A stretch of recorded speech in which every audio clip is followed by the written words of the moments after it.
So since switching to the animal-based, so like fat-based hair products, we've really been like embracing the waves. And today I'm embracing the waves in a new way.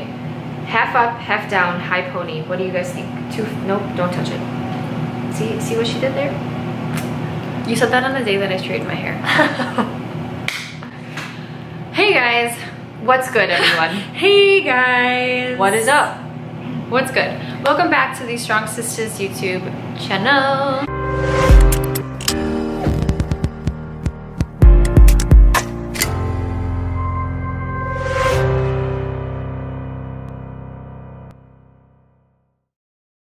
G-Man is ready to tune in. He is showing off his chest muscles, them boobies, because every day is chest day. Gus, you ready? He's ready. Marshmallow, you ready to tune in? You ready, mama? In today's video, we're gonna talk a little bit about some thoughts that we've been reflecting on about diet culture. So maybe you'll resonate with these thoughts if you started to feel this way too. I don't know, we'll see. We've just been having these conversations between each other related to our mindset around food, our relationship with food, and tying ourselves to a specific diet this past week.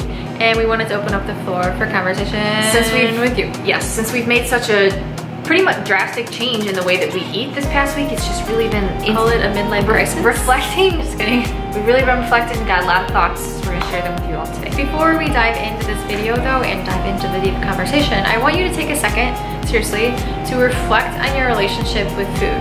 So reflect on how you put together your plates. Is what you're putting on your plate based on guidelines of a specific diet? Is it based on fears? Is it based on being uncomfortable with your body? Or is it based on making sure that you're furthering your health by each meal? So once you're done reflecting on that, get back to the rest of this discussion. Let's take a moment to reflect. Let's take a moment. I'll lick my lips. Someone can comment on it. You know?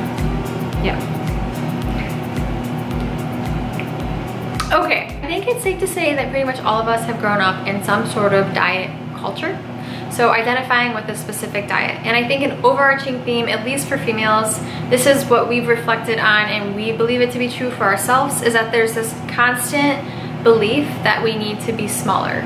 So a reductionist mindset. How can we eat less? How can we be just a little bit smaller? And even if this isn't going through your head while you're formulating every single plate you eat throughout the day, it might just be this low grade realization that you have that perhaps society wants you to be just a little bit smaller.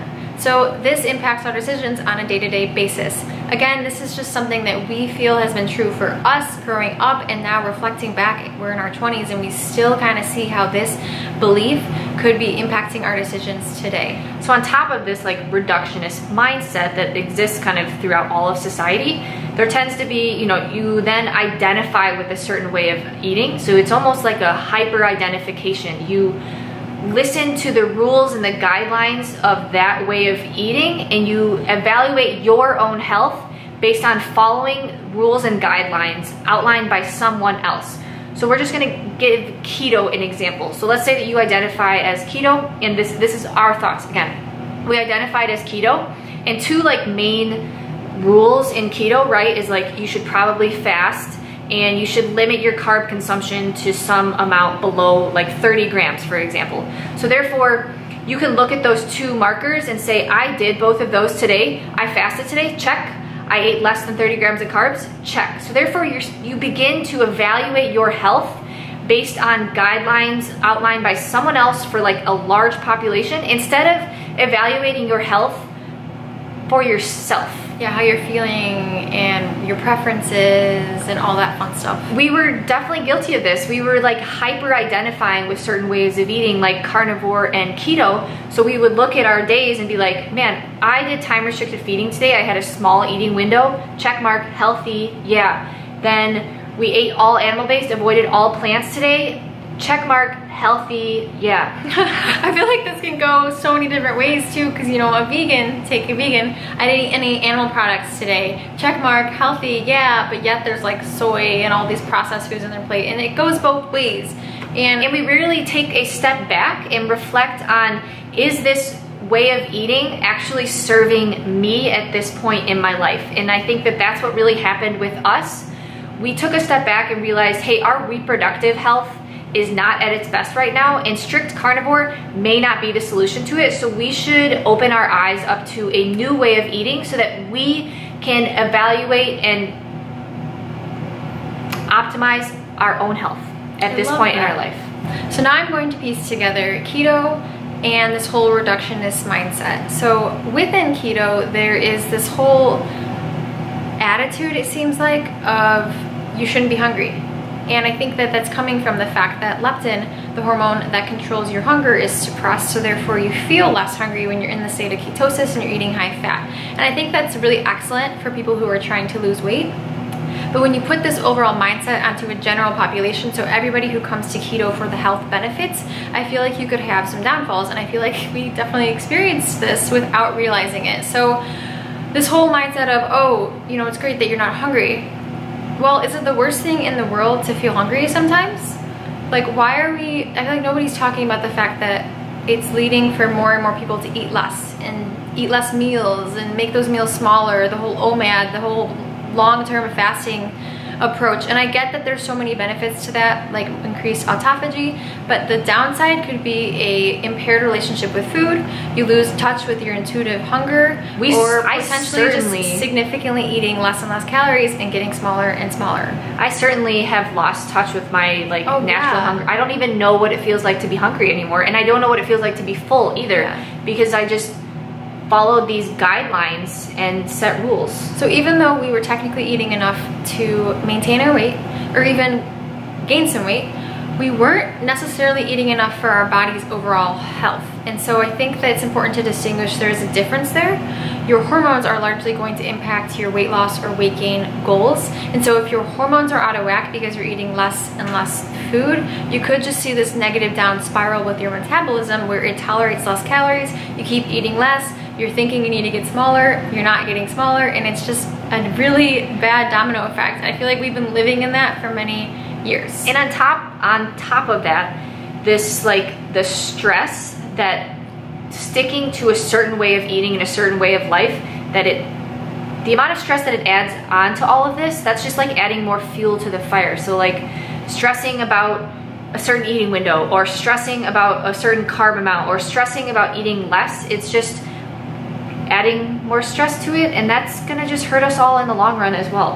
Yeah. So these are just reflections that we've had over the past week and wanted to bring it up with you. So again, we're not saying like, oh, keto is bad, carnivore is bad. It's more of just maybe taking a step back if you're somebody who's feeling under a lot of stress within your diet, and realizing that maybe the decisions you're making are not based on preferences and your actual health, but rather a predetermined set of guidelines instead of your bio-individuality. All right, so the next topic that we kind of want to cover that happens kind of across all diet cultures is like this fear-mongering issue, and we really take these like claims to heart and we let them dictate our decisions. So we are going to give examples specific to the keto and carnivore community. I'm sure you can come up with plenty of other examples in like the vegan and vegetarian community, but one in particular for keto is like this fear of being kicked out of ketosis. Yeah.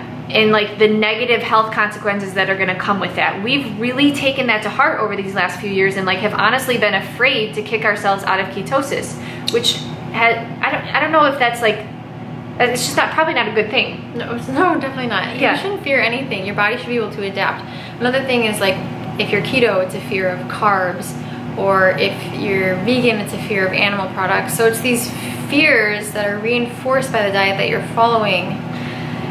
Another specific example in carnivore, and this one is definitely going to ruffle some feathers, but like fear-mongering toxins. And when we got into the carnivore community, we definitely not bought in is not the right word, but we really let it dictate our decisions. So you hear oxalate, right, thrown around all the time, like don't consume oxalates, like fear oxalates.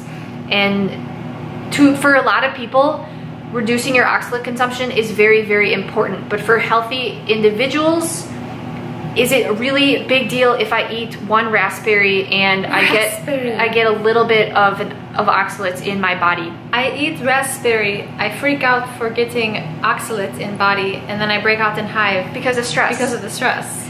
There's like so many points that we'll bring up in future videos, but like if you're having adequate calcium consumption, your body has built-in mechanisms to deplete of oxalates. And we're not saying that oxalates and like say histamines are something that nobody should care about. I think if you're in a healing stage of your journey and you've identified that they actually bother you, yes, care about them a lot, and you have a reason to fear specific things because it didn't treat your body right. But for the average healthy individual, the fear that you have around these anti-nutrients and other things potentially harming your body that you may hear about on media is going to cause more stress in the long term, which is ultimately worse. Sometimes these things get blown out of proportion. So there we go. For example, someone who is really healing from some chronic disease or some issue that they've had, they should be avoiding oxalates. But for someone who's healthy, they come into the community and they're like, oh my God, I've heard of these oxalate things. They're like the devil. We should absolutely be avoiding them. Therefore, I cannot have them on any occasion, and therefore my health is defined by not consuming oxalates. When in reality, like, their body can actually probably handle a little bit of oxalates and be totally fine. I feel like it's like, so say oxalate is a balloon over here, and then you have a pump right here. And so you have social media shares, comments, likes, you correlate your symptoms with other things, and it's like blowing this balloon up, and then you have this huge fear suddenly, and that causes you to stress. So it's like when you type into Wikipedia or like WikiMed or whatever, like, what is wrong with me for X symptom, and you get these lists of things and you self-diagnose yourself. Yeah. So a lot of like self-diagnosing based on fear, and then that leads to altered behaviors and a skewed relationship with different foods. Letting these fears dictate your decisions. Yeah. And one more fear-mongering point that a lot of people have been bringing up with us as we changed our diet is this fear of mixing carbs and fats. And so there's this claim out there that it is really bad if you consume fats with carbs. And you know, it makes sense why this exists, because when you're looking at the standard diets and you're mixing carbs and fats, you're taking like a, you know, big old pizza, the female version of a burrito, or like a pizza with nasty fats, vegetable oils, and very, very high carb, refined carbs. So you're getting bad fats, bad carbs, pairing them, bad recipe, high calorie. That's where you see like the weight gain, obesity, and inflammation. Totally makes sense. But you can't put that to every single context of mixing a fat and a carb if it's a good quality fat. So for example, our platters this week, we have been mixing a lot of carbs and a lot of fats, but they've been really good sources. We're avoiding vegetable oils, and we're not in like a hypocaloric state. I think this is the perfect opportunity to explain why we're having this video in the first place. So changing our diets this past week, we had so many comments, whether that was on YouTube or Instagram, of people saying, be careful with the oxalates. Aren't you worried about this? You guys shouldn't be doing that. You shouldn't be consuming fats with carbs. Don't eat that, that's high in this. And that affected us the first few days. We were like, oh my gosh, like, oh, they're right. They're so right. We gotta stop. Be careful. We had to take a little detox and be like, take a step back. This is absolutely insane. Like, listen to my own body, and I need you to listen to your own body. So we should all reflect. Have you reflected what I asked you in the beginning? Did you think about what dictates your food decisions, or why you put specific items on your plate yet? We're still reflecting throughout this conversation. Okay, so just to recap and finalize on like the whole fear-mongering thing, for certain things such as oxalates, our good friend Christian has a great way of viewing this. Dose makes the poison. So anything in a very high dosage can kill us. So if we overconsume water, as an example, but if we maintain our oxalate load at like small levels, small reasonable levels, like we're all gonna be okay. I don't think anybody has a goal of maintaining their oxalate loads, but I think that Daddy, I'm talking to you. You taught us a long time ago, everything in moderation. Yes. And then the second thing, mixing carbs with fat. If you are someone who is metabolically unhealthy, potentially down a pre-diabetic or diabetic pathway, yes, mixing fat and carbs is probably not the best idea for you. But if you are someone that's metabolically healthy, I don't think that it's something to fear. And it's a bigger deal about the quality of those carbs and fat sources, and whether you are in a hypocaloric state or whether that leads to binge eating. So another point we wanted to bring up, and for something for you to consider within this whole diet culture conversation, is this familiarity complex or just reinforcement. So the best example we can give of this is your Instagram feed. So let's reflect. Who do you follow on Instagram? Who do you follow on Instagram? Let's take a moment and reflect. We evaluated this past week. Yes, so if you were to take the last year of our life, what our Instagram feed typically looks like, it is brown things. Just keep scrolling. Brown, brown. Just a lot of meat, a lot of carnivore, which is awesome. We love following people and we love supporting people who are going through their health journey and this carnivore journey. But we had to take a step back and realize that we were reinforcing certain thoughts and reinforcing what health meant by only following a subset of people that aligned with certain goals that we had. Yes. For example, like Jim Job, that's not a name. Billy Bob Bow over there. He just did a 3-day fast and he broke his fast with bone broth and a sirloin steak. Gold star! It's like that's all we saw, and instead of seeing somebody who's experimenting and actually doing something for their body where they're like, oh, I tried adding in, you know, some produce or something, we realized that was really missing from our life, so we weren't inspired to do it ourselves. And we weren't opening up to the possibility of evolving and trying new things. Exactly. So starting off this journey to heal from amenorrhea, it has been the tip of the iceberg for encouraging us to experiment more and to come from a place of being pretty set in our ways and used to routine, and get a little bit more creative and find a balance that really does work for us and our own bodies and the state of our health at this moment. So again, we are not saying that keto or 100% strict carnivore are bad. No, we are not. We are just saying that our goal now is to take a step back from this identity of like tying ourselves to a specific identity and instead allowing ourselves to evolve and try new things. I would like to remove myself from this diet culture narrative.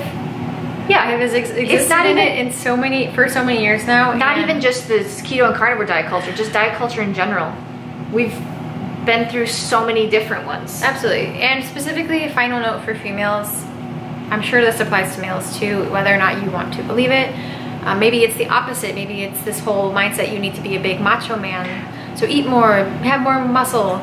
But for females, if you feel like a lot of your decisions along food are dictated by this desire to be smaller, take some time to reassess if that's what your body actually wants. Is that really what makes your body healthy, or is that what society likes to say is healthy, or likes to paint this ideal picture of a smaller body as what is desired? Honestly, I think we've come to learn in this past week that a fertile, healthy body is the best body.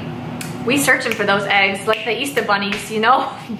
I'm trying to tell my ovaries that it's okay, babies. Yeah, time to work. Come to mama.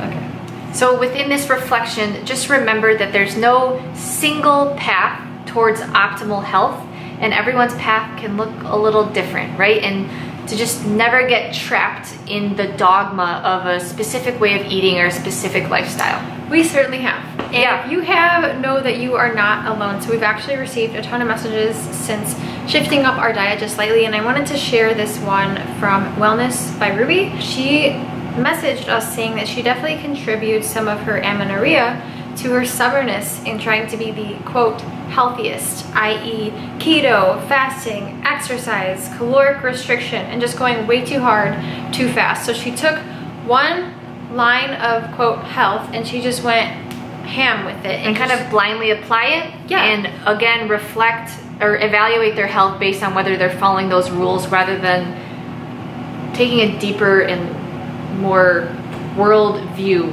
of their health of the self. Health of the self. Health of the self. Absolutely. So I just want to say thank you to Ruby for sharing that. Thank you to everybody else who has shared their experiences to us, whether on Instagram or YouTube or anywhere, messages, looks. In general, we really do appreciate the support, and I hope you know that you are not alone if you resonated with some of the topics that we brought up in this video. So again, we just wanted to share all of these thoughts that we've been reflecting on, because we are guilty of so many of these things, and they've really been like, we've really been trapped in some of these thoughts, and it feels really good to break. We're breaking free, we're soaring, flying. There's not a star in heaven that we can't see. You didn't know you were getting a High School Musical concert when you came to this. Everyone who is evolving with us, we really appreciate you guys, and continue to behave like an angel. You forgot, if you're new here, make sure you hit the like and subscribe button to stay tuned for future videos of where we're headed, random things. But until then, okay, again, behave like an angel. Is this namaste? What are you doing? I don't know. Namaste. Angel. Okay, oh wait, end the reflection. I hope you enjoyed your reflections today. If you answered yes to this whole like, I dictate what put on my plate by being smaller, you're not alone, but it's time to turn that mindset around. We as females are not meant to just be fragile little petals of flowers. We are big sunflowers. We have thick stems and we face the sun always. We are fertile, we are strong, we are empowering, we are independent. Let's get it. Okay. This has been the strangest ending. Remind them one more time. Okay, one more time. Behave like an angel.